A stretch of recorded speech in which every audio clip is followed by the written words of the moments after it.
اس حیوانی انسان کا وجود زمین سے ہے، مٹی سے پیدا کی، مٹی سے، گارے سے، تین لازب سے، چپچکانے والے گارے سے، وہ جس میں کہ بدبو پیدا ہو جائے، یہ ساری باتیں کہی اور سائنس بھی کہتی ہے مٹی سے پیدا ہوا. کیسے پیدا ہوا اس میں اختلاف ہے، لیکن یہ کہ ہے مٹی ہماری اوریجن، قرآن بھی کہتا ہے اور سائنس بھی کہتی ہے.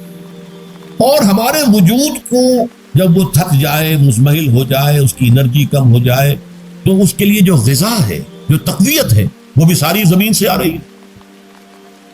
آپ نے پھل کھائے، آپ نے گندم کھائی، آپ نے چاول کہاں سے آ رہا؟ اچھا بکری کا گوشت کھایا تو بکری کا گوشت کس چیز سے بنا ہے؟ اس نے گھاس کھائی ہے، اس نے پتے کھائے ہیں، وہیں سے تو بنا ہے. الٹیمیٹ سورس آپ کے وجود حیوانی کے لیے جو آ رہی ہے وہ زمین ہے.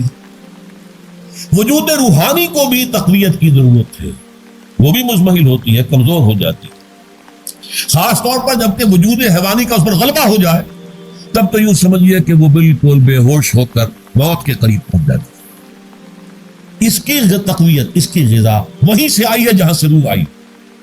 وہ کلام ربانی، روح ربانی، نفخت فیہ من روحی من روحی من روحی، میں پھونک دوں اس میں اپنی روح میں سے. روح کا تعلق ذات باری تعالیٰ کے ساتھ. اسی طرح کلام ربانی کہاں سے آیا ہے؟ اللہ تعالیٰ کے پاس. یہ اس کی تقویت کا ذریعہ. اب عام حالات میں کیا ہوتا ہے؟ ہمارا یہ وجود حیوانی چھایا ہوا ہے ہمارے وجود کے، بیچاری روح جو ہے دبی رہتی ہے، پسی رہتی ہے. اگر خدا نے خواستہ ہم گناہ گار بھی ہیں، گناہ پر گناہ کا ارتکاب کر رہے ہیں، تو وہ روح جو ہے وہ قلب کے آئینے شیشے کے اندر ہے. فیہا مصباح، المصباح فی زجاجہ، الزجاجہ کانہا کوکب دری. قلب جو ہے شیشے کے مانند ہے جس کے اندر روح کا چراغ جل رہا. اب اگر یہ اوپر جو شیشہ ہے اس پر دھواں آ گیا، لالٹین کی چمنی پر دھواں آ گیا، تو روشنی باہر تو نہیں آئے گی. اگر انسان گناہ کرتا ہے تو قلب پر ریل، زنگ آ جاتا ہے، یا حضور نے فرمایا ایک داغ لگ جاتا ہے، اور گناہ کرتا ہے اور داغ لگتا ہے، اور گناہ کرتا ہے اور داغ، یہاں تک کہ بالآخر پورا قلب سیاہ ہو. اب وہ روح اندر بند ہو گئی، وہ دفن ہو گئی. اس کے لیے اب ضروری ہے کہ اب ایک پروگرام ایسا دیا جائے جو ریورس ہو جائے. دن میں روزہ رکھواؤ تاکہ وہ جو اینیمل انسٹنکٹس ہے وہ دبے. تو جب یہ وزن جو ہے اس کے اوپر کم ہوگا تو کچھ سائی آف ریلیف سے ملے گا. جیسے بے ہوش آدمی پڑا، اسے کوئی ہلکا سا ہوش آ رہا ہے، آپ نے پانی کے کچھ چھینٹے، اس کے بعد آپ نے رات کو کھڑے ہو کر قرآن کے انوار کو اتارا. بارش برس رہی ہے روح انسانی کے اوپر، قلب روحانی، قلب انسانی کے اوپر، جس میں کہ وہ روح جو ہے وہ دفن، وہ زندہ ہوگی اثر نو، ہوش میں آئے گی.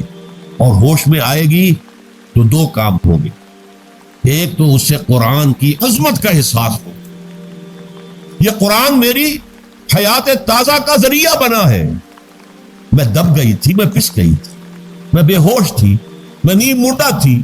اس قرآن کی بارش نے، یہ ترشح جو ہوا ہے اس وقت، اس نے مجھے حیات تازہ عطا.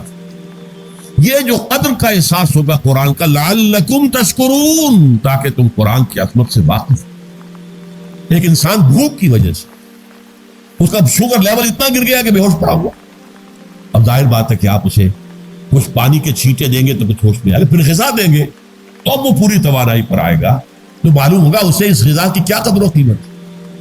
اگر آپ کو بھوک ہی نہیں لگتی تو غذا بے معنی ہے. پیاس ہی نہ لگے تو آپ کو کیا معلوم کہ اس پانی کے اندر کتنی بڑی عظمت ہے، یہ میرے لیے کتنا بڑا انعام و احسان ہے اللہ. وہ تو پیاس پر، جان پر بنی ہوئی ہو، اور پیاس اس وقت آپ کو ایک گھونٹ پانی کوئی دے دے تو آپ کو معلوم ہوگا دنیا و مافیا سے بڑھ کر ہے یہ ایک گھونٹ پانی جو مجھے ملا.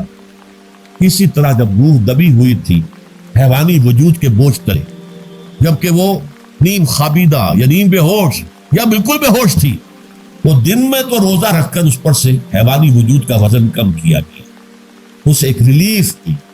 رات کو قرآن مجید کے انوار و برکات اس میں جذب کیے گئے تو اس کو پوری توانائی حاصل. اس پوری توانائی کا پہلا نتیجہ تشکر، قرآن کا شکر. الحمدللہ الذی انزل علی عبدہ الکتاب ولم یجعل لہ عوجا. پھر وہ قلب کی گہرائیوں سے نکلے گا. سارا شکر اس اللہ کے لیے جس نے اپنے بندے پر صلی اللہ علیہ وسلم کتاب نازل اور اس میں کوئی کجی نہیں رکھی، کسی طرح کی ایش پیش نہیں. یا تبارک الذی نزل الفرقان علی عبدہ لِيَكُونَ لِلْعَالَمِينَ نَذِيرًا، بڑی بابرکت گزار جس نے اپنے بندے پر فرقان نازل فرمایا تاکہ وہ تمام جہان والوں کے لیے نذیر اور خبردار کرنے والا بنے۔ یہ قرآن کی عظمت کا احساس، اور ظاہر بات ہے جس قدر کسی نعمت کی قدر و قیمت کا احساس ہوگا اسی قدر تو آپ شکر ادا کریں گے۔ اگر آپ نے کسی بچے کے ہاتھ پر ہیرا رکھ دیا، اسے کیا پتا یہ ہیرا کس بلا کا نام ہوتا ہے، وہ سمجھے گا کانچ کا ٹکڑا ہے۔ لیکن اگر کوئی واقعتاً کوئی جوہر شناس ہو، جوہری ہو، اس کو آپ ہیرا دیں گے تو اسے معلوم ہے کہ مجھے کیا چیز دی گئی، اس کے اندر جو شکر پیدا ہوگا اس بچے کے اندر تو نہیں پیدا ہو سکتا جسے معلوم ہی نہیں۔ تو قرآن مجید کی اصل عظمت سے انسان واقف کب ہوگا؟ جبکہ اس کے ذریعے سے اس کی روح کو ایک حیات تازہ آئے اور اس طرح وہ پروگرام ریورس ہو جائے جو عام طور پر چل رہا تھا، ساری توجہ اپنے جسم پر، اس کے تقاضوں، جسم میں تھوڑی سی پھنسی نکل آئی ہے، بھاگ رہے دوڑ رہے ہیں اس کے علاج کے، کوئی اور مرض لاحق ہو گیا، بھاگ رہے ہیں دوڑ رہے ہیں اس کے علاج کے لیے، بڑی بڑی فیسیں بھی دے رہے ہیں، ساری جسم کی پرواہ ہے، روزانہ نہا رہے ہیں اور اچھے سے اچھا صابن لا کر نہا رہے ہیں، وہ جسم کی پرواہ ہے نا، اس کی دیکھ بھال، روح کی طرف توجہ ہی نہیں۔ یہ ہے وہ بات جو کہی گئی ہے سورہ حشر میں، اور جس سے علامہ اقبال نے پھر اپنے فلسفہ خودی کی اساس اور سورس قرار دیا، وَلَا تَكُونُوا كَالَّذِينَ نَسُوا اللَّهَ فَأَنسَاهُمْ أَنفُسَهُمْ أُولَٰئِكَ هُمُ الْفَاسِقُونَ۔ دیکھو اے مسلمانوں، ان لوگوں کی مانند نہ ہو جانا جنہوں نے اللہ کو بھلا دیا تو اللہ نے انہیں اپنے آپ سے غافل کر دیا ہے، اور یہی لوگ فاسق و فاجر ہیں۔ یہ سوال پیدا ہوتا ہے کہ انسان اپنے آپ سے کہاں غافل ہوتا ہے؟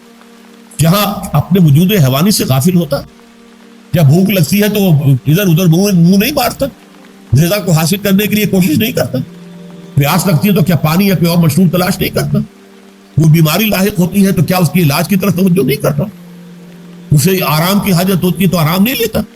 اپنے اس وجود سے تو غافل نہیں، کون سے وجود سے غافل ہوا ہے؟ وہ روحانی وجود سے غافل ہے، بھول گیا کہ میرے اندر روحانی وجود بھی ہے اور اس کا تعلق ذات باری تعالیٰ کے ساتھ۔ اس نے سمجھا کہ میں بس حیوان ہوں، نرا حیوان، اپنے اس وجود کی اصل حقیقت ہی سے بے خبر، غافل۔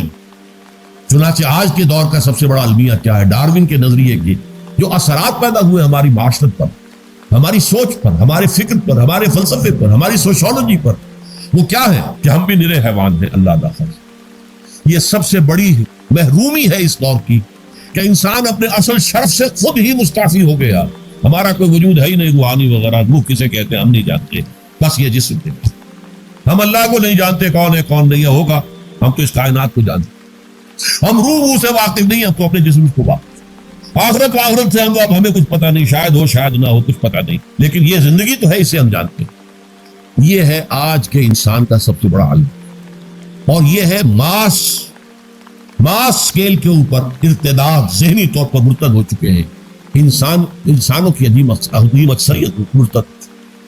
یہ ہے در حقیقت کہ روزہ جو ہے اس پروگرام کو آ کر ریورس کرتا، دن میں کھانے پینے، جنسی تقاضے پر پابندی، وہ وجود حیوانی کا بدن کچھ کم، روح جو دبی ہوئی تھی یا سسک رہی تھی یا بے ہوش یعنی مردہ تھی، اسے کچھ ریلیف ملا۔ اب اس کے اوپر قرآن مجید کے تیرے ضمیر پہ جب تک نہ ہو نزول کتاب، گرہ کشائے نہ راضی نہ صاحب کشاف، ہمارے دلوں کے اوپر بارش ہو رہی ہے انوار قرآنی۔ وہ ظاہر بات ہے کہ بغیر سمجھے تو نہیں ہوگی بارش، وہ تو آپ کو سمجھ رہے ہوں گے تو بارش ہو، ورنہ تو یہ ہے کہ ٹھیک ہے میں پیراگراف کر چکا ہوں، آپ کو ثواب تو ملے گا، لیکن یہ ہے کہ وہ اصل مقصد قرآن کی عظمت کا قلب کی گہرائیوں سے اعتراف جو ہے، اور اس پر اللہ کا شکر تو ادا ہوگا، لعلکم تشکرون، جبکہ قرآن مجید جو ہے آپ کے قلب کے اوپر نازل، اس کا مفہوم نازل۔